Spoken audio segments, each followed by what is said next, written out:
کہ مولا علی بڑا غریب ہوں. امام نے کہا دعا کرتا ہوں احد کے پہاڑ سے بھی زیادہ اللہ تجھے سونا دے گا، مال منال دولت ملے گی. ہاں بس ایک چیز ہے کہ ہماری ولایت ہمیں واپس دو.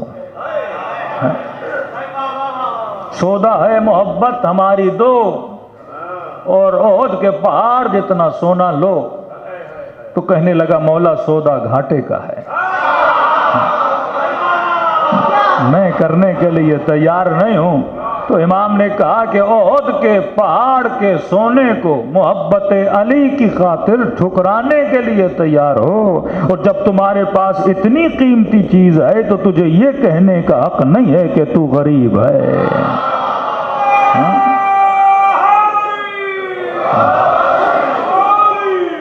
اور پھر سمجھایا کہ حقیقت میں امیری کیا ہوتی ہے. سننا امام کے جملے کو، حقیقت میں امیری. فرمایا وہ چیز باعث امیری نہیں ہے جس کے ہونے سے تو امیر ہو اور جس کے چھننے سے تو غریب ہو جائے. آج مجھے بتائیے کہ امیروں کے سینگ ہوتے ہیں. امام نے کہا اگر دنیا کی دولت بھی مل جائے کیا تیرے وجود میں کسی چیز کا اضافہ ہوگا؟ نہیں. آج خدا را سول ڈریس میں ہر بندے کو کھڑا کرنے پتہ ہی نہیں لگتا کہ کون پولیٹیشن ہے، کون فورسز کا ہے، کون امیر ہے، کون غریب ہے. یہ تو ڈریس بتاتی ہے کہ بندے کا کام کیا ہے، ورنہ ڈریس نہ ہو تو ہم سب ایک جیسے ہو جائیں نا. ہمارا لباس بتاتا ہے، ہمارا رویہ بتاتا ہے، ہمارے چہرے بتاتے ہیں کہ یہ کون ہے، کس مکتب سے اس کا تعلق ہے. لیکن اگر جسم سے سب کچھ اتار لیا جائے تو پتہ کیسے چلے اس کا تعلق کس مکتب سے ہے. تو فرمایا وہ امیری کیسی جس کے آنے سے تو امیر ہو اور جس کے جانے سے تو فقیر ہو جائے، اور وہ چیز کیسی جس کو ہمیشہ تو اپنے پاس رکھ نہ سکے. یہ جسم پر جو تمہاری حاکمیت ہے مرنے کے بعد یہ بھی چھن جائے گا. بینکوں میں جتنا پیسہ تھا یہاں جناب مرا وہ پیسہ بھی بچوں کی طرف کیا ہو گیا؟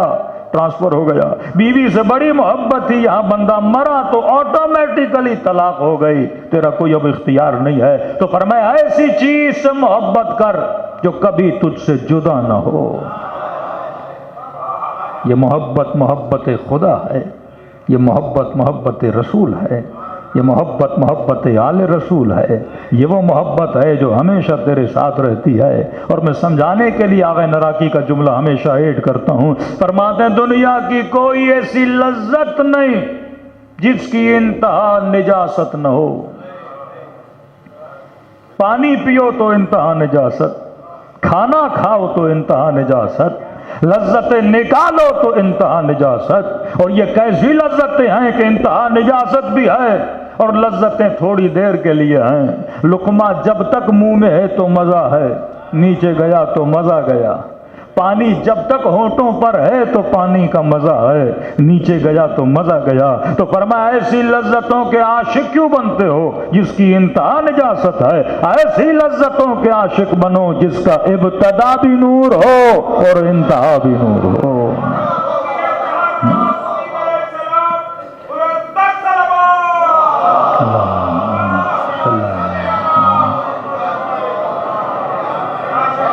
تو فرمایا سکون بھی محبت دیتی ہے، بے سکونی بھی محبت دیتی ہے.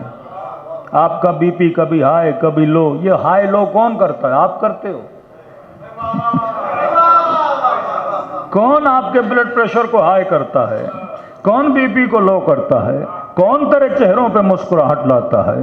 کون تیرے وجود میں غصہ پیدا کرتا ہے؟ یہ سارا قصور محبت کا ہے. بندہ سکون سے بیٹھا، اچانک فون آ گیا کہ جناب بیٹے کا ایکسیڈنٹ ہو گیا، بی پی شوٹ کر گیا. جناب سکون سے ٹھاٹھے مارتا ہوا ہنس رہا تھا، فون آ گیا گھر میں ڈکیتی پڑ گئی اور جتنا رکھا تھا سارا چور لے کر چلے گئے. جناب کو غصہ آ گیا. تو یہ غصہ تجھے کون دلا رہا ہے؟ مال. یہ بے سکون کون کر رہا ہے؟ اولاد. بندہ پریشان تھا، مولانا دعا کریے اولاد نرینہ نہیں، بے سکون ہے نا، کل اللہ نے دے دیا خوش ہو گیا. یہ خوش تجھے کون کر رہا ہے؟ تیری اولاد. ناراض تجھے کون کر رہا ہے؟ تیری اولاد. یہ خوشیاں کون دے رہا ہے؟ یعنی جس سے محبت کرتا ہوں وہ مجھے خوشی بھی دیتا ہے، وہ مجھے غم بھی دیتا ہے، جب ملتا ہے تو خوشی ملتی ہے، جب بچھڑتا ہے تو غم ہوتا ہے۔ اب یہ بچھڑنا اولاد کا ہو، یہ بچھڑنا مال کا ہو، یہ بچھڑنا گاڑی کا ہو۔ کسی نے کہا مولانا ہمارے گاؤں اپنے گلی کے بچے بڑے شریر ہیں۔ میں نے کہا کیا؟ کہ جو بھی نئی گاڑی آتی ہے چابی لے کے اسکریچ لگا دیتے ہیں۔ کہ اسکریچ تو گاڑی پہ ہوتا ہے پر محسوس ایسے ہوتا ہے کوئی میرے وجود کو اسکریچ لگا رہا ہے۔ یہ محبت ہے کہ اسکریچ لوہے پہ آ رہا ہے پر تکلیف دل کو ہو رہی ہے، کیونکہ وجود خارجی کی محبت تو نے دل میں رکھی ہے۔ اہل بیت فرماتے ہیں پوری دنیا سے لگن رکھنا لیکن باہر تک، اسے دل کے خانے میں کبھی آنے نہ دینا، کیونکہ اگر یہ تیرے دل کے خانے میں آیا پھر پوری دنیا تجھے بلیک میل کرے گی، اسی محبت کی وجہ سے کہ آج ملک کا سیاسی ماحول آپ کی نگاہوں کے سامنے ہے۔ ہاں، وفاداریاں بدلی جاتی ہیں کس بنیاد پر؟ محبت کی بنیاد پر۔ آپ کو بچے سے محبت ہے کہیں گے بیٹے کو مار لیں گے، آپ کو مال سے محبت ہے کہیں گے اکاؤنٹ فریز کر دیں گے، آپ کو جان سے محبت ہے کہیں گے گولی لگا لیں گے، لیکن حسین نے سارے فلسفوں کو کربلا میں دفن کر دیا۔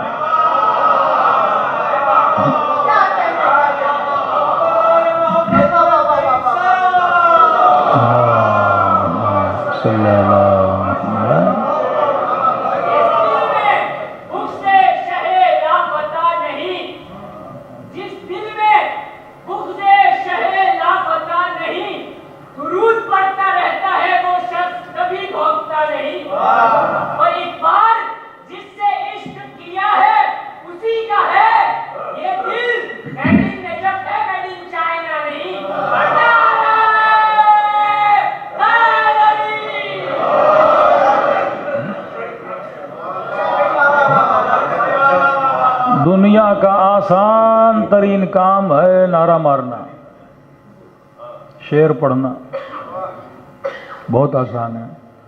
اب یہی میڈ ان نجف اور میڈ ان کربلا والے کو فون آ جائے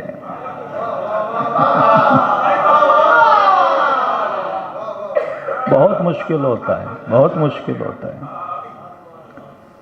ہماری محبتوں کو دیکھا جاتا ہے، تبھی فرمایا جس نے خلوص سے 2 رکعت پڑھی اللہ جنت واجب کر دیتا ہے۔ Quality of work, quantity of work نہیں۔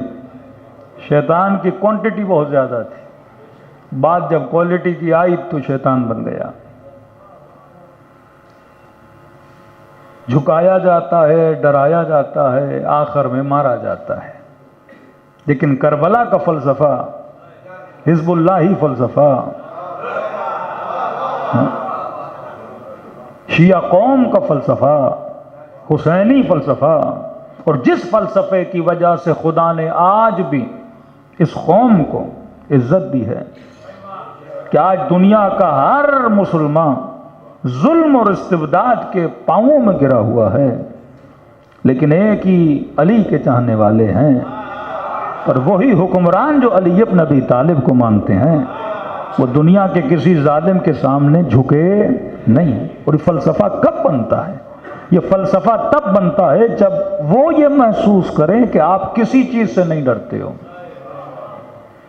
ان زعمتم انکم اولیاء اللہ وتمنوا الموت ان کنتم صادقین۔ شہید کا درجہ کیوں بلند ہے؟ ایک شہادت ہے جو ایکسیڈنٹلی آ جاتی ہے، لیکن ایک شہادت ہے جو اختیاری، جو بدر والوں کو ملی، جو احد والوں کو ملی، جو کربلا والوں کو ملی، جو حزب اللہ کے ماننے والوں کو ملی۔ وہ شہادت جو اختیاری شہادت ہوتی ہے، جو فلسطین کے مسلمانوں کو مل رہی ہے، اس کا درجہ کیوں بلند؟ اور شہید کب بنتا ہے؟ فرمایا ان زعمتم، اگر تجھے یہ گمان ہے، زعم ہے کہ تم اللہ کے ولی ہو، تو کہا کہ آسان سا مشورہ ہے، فتمنوا الموت ان کنتم صادقین، تو تمنا کرو موت کی۔ میرے عزیز، تمنا تب تک نہیں آتی جب تک محبت نہ ہو۔ بچپن کی مثال دی، بچہ آئس کریم کی تمنا کرتا ہے، نیا نیا نوجوان بڑے بڑے موبائلوں کی تمنا کرتا ہے، خواتین زیور اور حسن کی تمنائیں کرتی ہیں، بندہ مال و شہرت کی تمنا کرتا ہے۔ اللہ کہتا ہے اگر ولی ہو تو موت کی تمنا کرو، اور علی نے کہا موت ہی کامیابی ہے۔ تمنا وہی کرے گا جو اس جہاں سے اتنی محبت نہ کرے جتنی اس جہاں سے کرے۔ موت تو جوان کو بھی آ سکتی ہے، بوڑھے کو بھی آ سکتی ہے، سوال یہ ہے کہ اس جہاں پر اتنا ایمان ہو جہاں کے لیے انسان اپنا یہ جہاں کیا کر دے، قربان کر دے۔